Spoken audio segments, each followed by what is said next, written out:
microphone.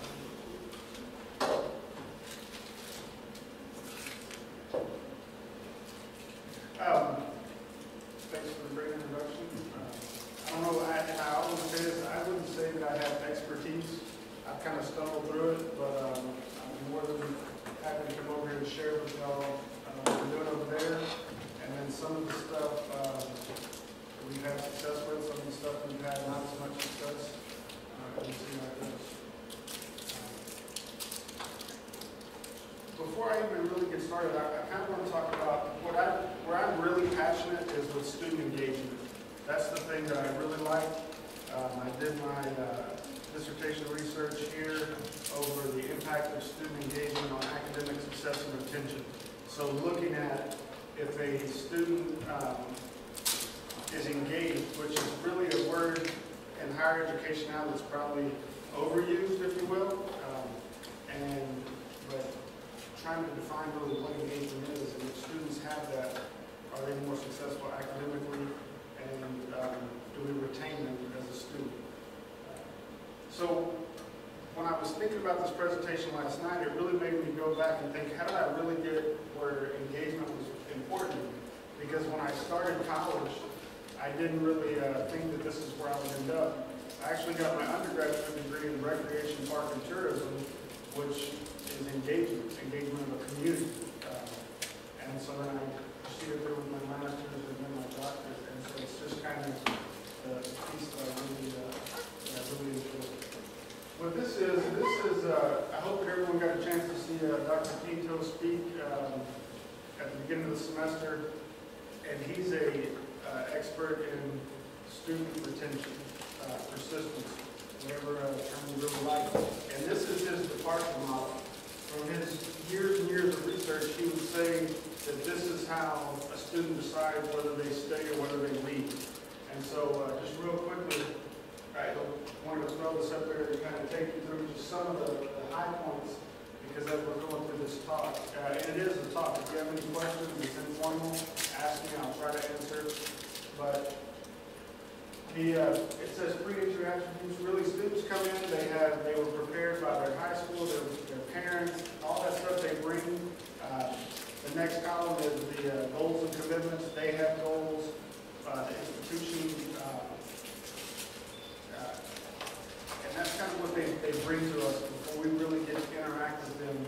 And then you get into the institutional experience. And what's important and what we're trying to do in the College of Nursing is decide what can we be great at. Because we can't do everything. We can't try to do 500 things and be great at all of them. But we really need to define what we can be great at. And so if you look in this area right here, this box is their academic experience. So if your expertise, if you're one of their faculty members, that's really the box that you can make the most impact. That's where you can be great. There's other stuff about their social experience here on campus. Now within that academic box, you have their interaction that is formal. They come to class, they have that interaction with you as a faculty member-student relationship. There's also the informal interaction that they'll have with you. They might stay after class to ask you questions. They might be on a committee with you. They might be working on service projects, anything like that. And that's the informal piece. So as we go through this, that's really the stuff that I'm talking about. We're talking about this, their academic engagement. And then, now this is kind of an older model, but they call it academic, it's called integration. Are they engaged? Do they feel like they're part of the university? And so we try to, in a lot of the way we talk over the College of Nursing, we say, are they an islander? Do the students feel like an islander? When I did my dissertation, I interviewed some students, and when I would talk to them, they would say, I would say, well, what are you studying now? They would say, well, I go to Texas A&M Corpus Christi, and I'm studying this. And most people would think that that's correct. The difference that I would say is when someone comes to me and says, hey, where'd you go to school? I say, I'm an Aggie. I don't say I went to College Station. I don't say I went to A&M. I'm an Aggie. And that's because I believe that's because I was really integrated. I was engaged as a student, and I still, I love it. I have a son, he's about to turn 12 on the 3rd. His email address, this is a true story, is tahaggy2023@gmail.com.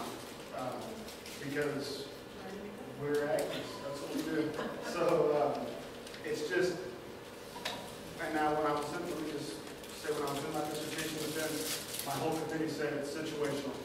That sounds great, this isn't A&M, it's situational, so I understand that, but I would say, we don't want to just say that's A&M has their own culture, because there's schools all over the place. And I was thinking last night of smaller schools that have a great culture and students engaged, like Rice, for example, a lot smaller school. But I realize they're a private school, but they do great things. So it's our location, our size has nothing to do with if we can engage our students and make them feel like an island. So some of the assumptions that we're going to use with this talk, the most precious resource we have as an institution is the students' time. It's not this beautiful performing arts center, it's not these classrooms, it's not our faculty, it's not all that stuff. The most precious resource we have is the students' time. And I put assumptions up there because some of this might be different than you believe or you feel. I'm not saying it's right or wrong, I'm just saying this is something to use for this discussion. The next assumption is every institutional practice, from the class schedules, how students interact on campus can affect the way they spend their time, which is their most precious resource. The decisions, the non-academic decisions, which I would say are very crucial, especially for an institution like ours, affect that. And then when we're making decisions, the effectiveness of that policy can be judged by how it impacts the students in their time. So real quickly, and I won't spend a lot of time on it, I just want to take you through what I found whenever I did my research here. I went out to freshman students a couple years ago, and I gave them a survey that's very similar to the National Survey of Student Engagement, which the university gives here every other year. And these are just kind of a summary of what students reported. 200 students reported doing study time, almost 11 hours a week, working on campus 1 hour a week, off campus 8 hours, co-curricular activity 3.36, relaxing 14 hours, socializing 11 hours, providing care 3 hours, community 3 hours. So the average time which they were spending was 7, but what that says, well, first of all, if you've been here for a while, we like to say that our students are taking care of a lot of people, that they're doing they're working 40, 50, 60 hours a week. So we have these assumptions that we assume, and some of the data would just say that that might not necessarily be correct. This is right in line with the National Survey of Student Engagement data, and what this should make you think is students have time. They're not doing all these things that we think they're doing. Some of them could be, but not all of them, so they have time. I also asked them what their degree of involvement was, or how engaged they were in their academic and non-academic activities. And they reported on a scale of 0 to 100, about 50% they're in academic activities. So they're about half as much as they feel that they should or could be involved. What was the population that you were studying? I studied freshmen. The freshmen. But and this is just my study. The university does have the National Survey of Student Engagement, and that's for freshmen and seniors, and we do it every other year. When I asked them about school-sponsored activities, which is, we had that box we looked at that was academic involvement. Underneath that is the social involvement. Do they feel like an islander? The mean was 21, but the most common answer that I received in the 200 surveys was 0. Very problematic, seemingly at least on paper. But, like I said, we're going to see what we can be great at, and we're going to look at the academic engagement piece. That's a whole different audience. I also did a quick, I added a qualitative piece on question, took the students that answered and tried to dig a little bit deeper, and just some of their responses. Some that really stand out, they found large auditorium classes unpersonal. And what that says to me is they're really looking to be engaged. If it's unpersonal, they want more of a personal connection with their faculty. Under their social experience, kind of the same thing, just very, very engaged socially on campus as well. So from my data, the conclusions that they perceived their academic achievement, it was related to their course-related activities. So, which makes sense. If they were working harder in class, they perceived they were going to do better. And the retention was related to the amount of emphasis the university placed on things, which ties right into they feel engaged, they feel cared about, they feel like they're becoming part of the university. Focus groups didn't have, the students reported not having great experiences in large classrooms. They really liked supplemental instruction, and when we talked about that, it was the smaller groups. It was getting to know the students they were with. It was getting to know the guys over their SI. The students did not get socially involved on campus, and their preconceived ideas really drove a lot of their decision making. So what they thought before they got here. So I want to shift over that. Those were all face-to-face students. Some of them could have been taking online classes, didn't really get into that. So I want to look at the e-line student perspective for just a second. Now when we're talking about that, the students, if you think about the reason a student might choose to leave or might choose to stay or been being successful, me personally, I don't see how there would be any difference from that model we already looked at. Are they having a positive academic experience formally? Are they having informal interactions with their instructor? And one of the main shifts we have over in the College of Nursing is looking at our e-line students as they're just at a distance, but we're using this technology to bring them here. We're closing the distance. Not a different type of student. Not that they might have different things going on, but technology is a way to close that difference, make them feel like around here. They get to know their faculty, know their staff. The feedback that we get from our students say that one of the biggest things that they need is communication. So they're wanting communication from their instructors. Accessibility. Now we have nursing labs, and so that can be a little bit different, but they want to feel like the resources are available to them as well. Time management seems to be a problem for some of the students, and then they want communication. So it's kind of a recurring theme that they're looking for that interaction in the classroom. I want to show you real quickly let the brag on the nursing faculty because they're doing a great job over there, and show this quick video that talks about our online bachelor's program we're doing for military students. Now when you're watching the video, when some of the technology we use on there is WebEx, so just kind of pay attention to the technology, and we'll talk about that a little bit later, but that's really what it looks like. I initially started going into college back home, into the nursing.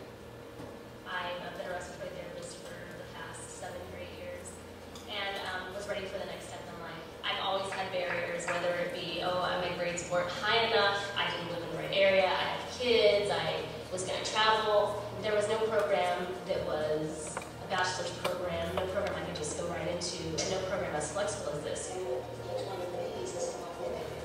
These men and women have been in war, and some of them have been in the emergency room and triaged, and they've been sewing patients up, and they've been doing assessments. So we're looking at those experiences and saying, okay, we're going to apply that towards your clinical experiences in our program. And this initiative came from the White House, and they want us to come up with a model that other schools then will be able to employ. And this program actually took the time and sat down with me when we went through my SMART transcript, and they were able to let me know what would transfer, which ended up being a good little help. I was glad that somebody finally saw that not only did I serve in the military, but I actually did real world civilian skills, and that I wasn't just in the military. Because I I was able to do, you know, most of that coursework online from home whenever I get a chance. And being able to have that flexibility with, you know, your job and, you know, kids, it was a big plus for me. Our next scheduled talk will be next week. Exciting because we're using all kinds of technology. The students can talk with their instructors. They can Skype every night if they want to.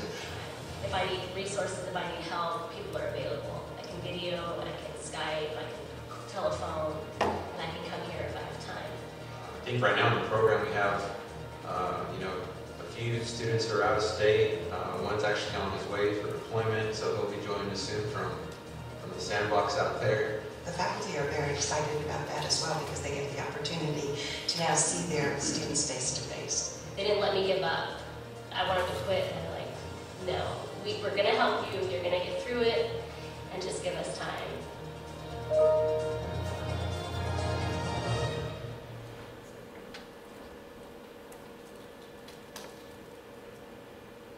I think one of the most powerful things that one of the students said is she said that she can do all this stuff and she can come up here if she has time. And it really goes right back to what we started with. The students' time is our most valuable resource. So instead of expecting them to come up here, we just really have the opportunity to do a lot of stuff with them that we haven't traditionally done in the past.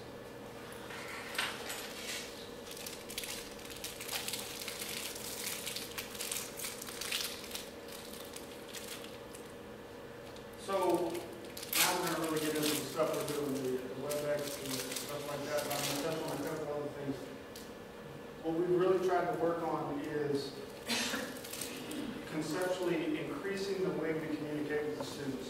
And so, kind of over here on the side, we always use email to communicate with students. I think that there's actually a university statement that says that's the preferred method to communicate with students. But there's a couple things that we're trying to challenge with our thinking.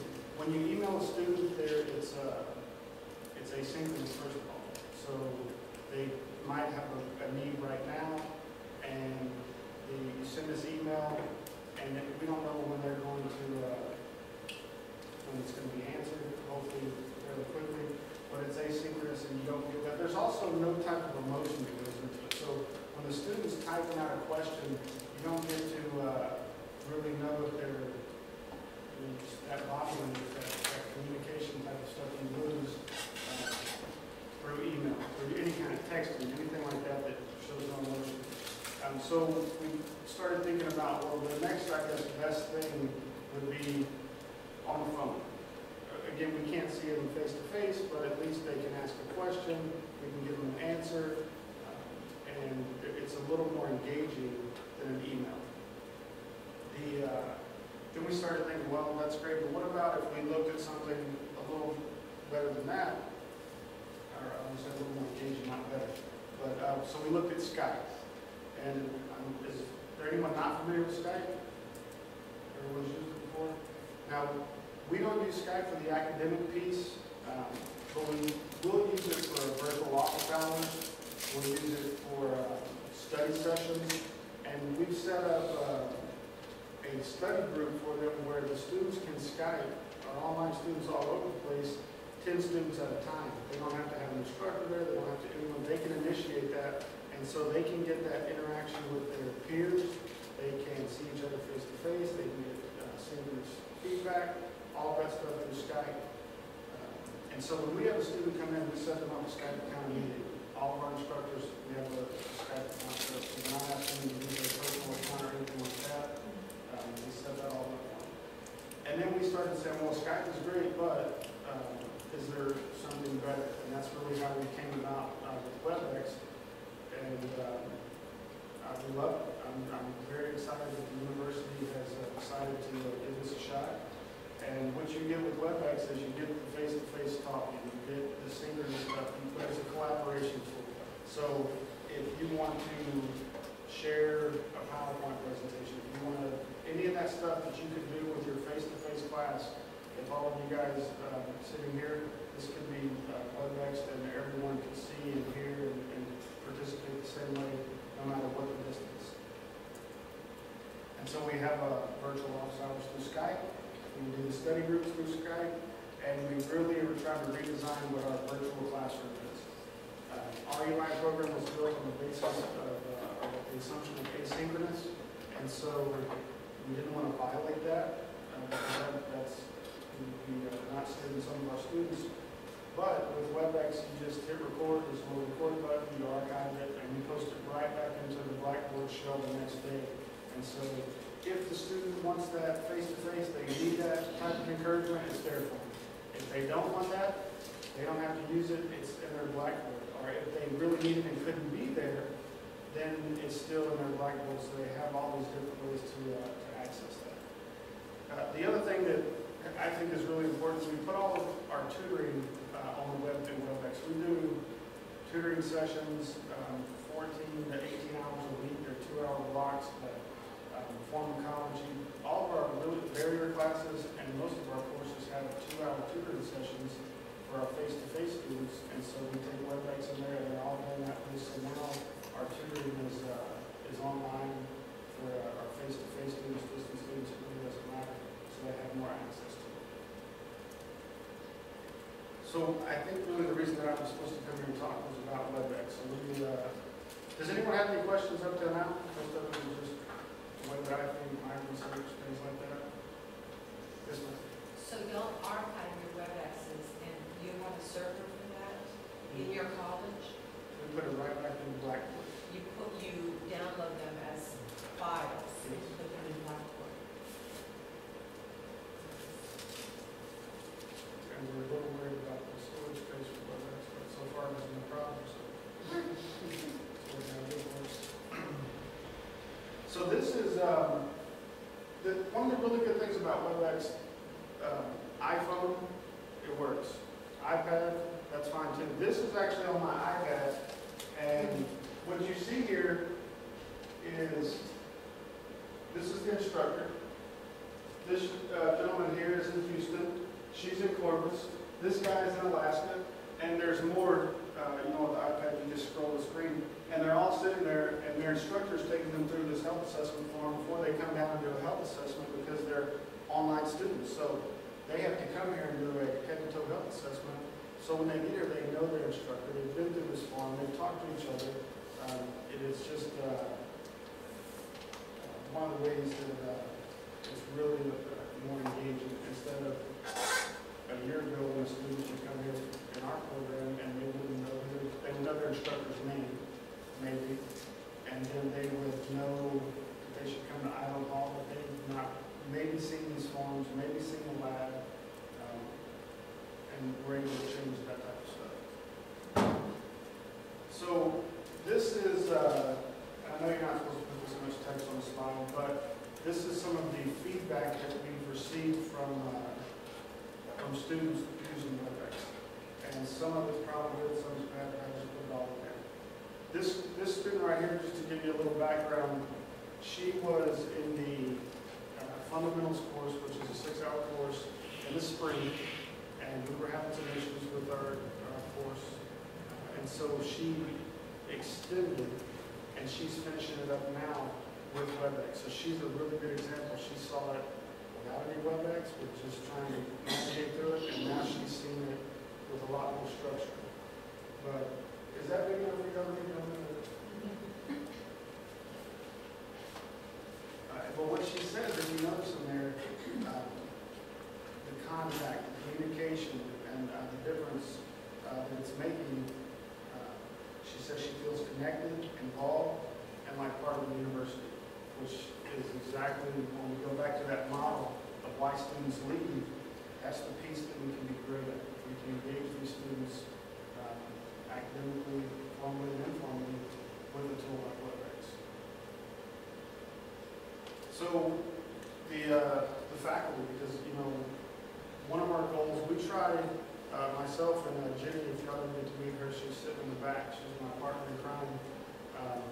When we do this type of stuff, we try to think of it as how it's going to impact everyone. And so we try not to make anything that's going to impact the faculty, make it any harder. We're trying to make it easier. And so we've had a couple faculty members that do it for Eli, but also some that are using it just And I just received this email yesterday. We had an instructor who was going to do a test review, and she wanted to try this out. She had some students that couldn't be here. She came to my office. We quickly sent the email over to Telecom to get an account. She received an account set up, went through the guide, but when we walked into the classroom to help her set it up, I was kind of blown away because there was like close to 100 students sitting there. And I just didn't realize it was going to be so blended. And then she had 11 students that weren't able to be here, even though they were all in the same class. And so,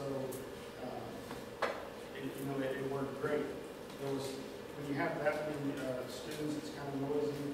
So there was a couple issues with microphones, but she even says it in the email, the student from home and the student in class actually talked on the phone, and they're getting the microphone situation fixed, so it worked out great. And she says that she got an email from the student and he said, "This is awesome, thank you." So not just for our online or email students, but can be used in both settings. So how do we WebEx? I will tell you, I would start with the magic lamp. Not this one, because this one is out of wishes. It's been out for a while, but I've tried. We've tried when it's out. I got an easy button that doesn't work anymore either. It's pretty simple. Request an account, which there was an email that went out, I believe it went out to all 5 of them. And they just want your name and extension, a couple things like that, and you get an account. Schedule your virtual session, which piece of cake, and then engage your students. So what I want to do real quick,